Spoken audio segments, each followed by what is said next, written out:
I'm a surgeon. My patients have been exhibiting symptoms of parasites.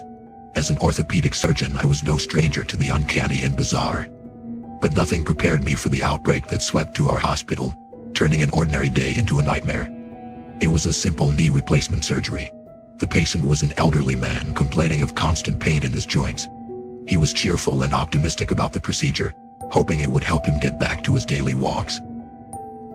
During the operation, I made the first incision. Beneath the skin and muscle, however, I didn't find the worn-out joint I expected. Instead, I found a writhing mass of tiny black spiders flooding out from the open wound.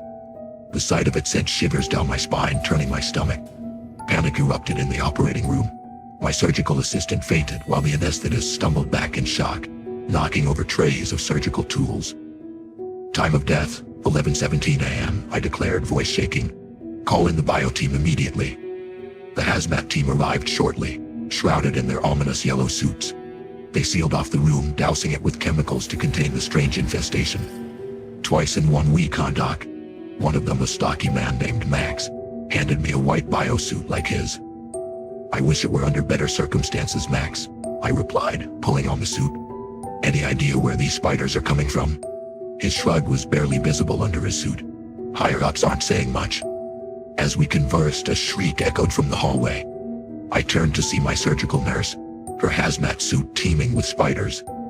They crawled from her eyes and mouth, a grotesque sight that made me feel sick. She fell to the floor, convulsing as the spiders swarmed over her. Max looked at me, grim. Looks like you need a new nurse, I nodded, heart pounding. She was a good one. As the bio team wheeled away the bodies, I realized the hazmat suits weren't to protect us from the spiders. They were to contain them should we become infected. Max led me to a sterile white chamber with a single shower head. I stripped down, discomforted by the decontamination process, but it was necessary to ensure the safety of the hospital. As I showered in the misty blue gas, I pondered over the outbreak. I hoped it would end soon for everyone's sake. Max left me in isolation with a fresh set of scrubs in my phone. Alone, I turned to the internet to distract myself, preparing for a long 24 hours. But as I scrolled, I felt a tickle on my arm.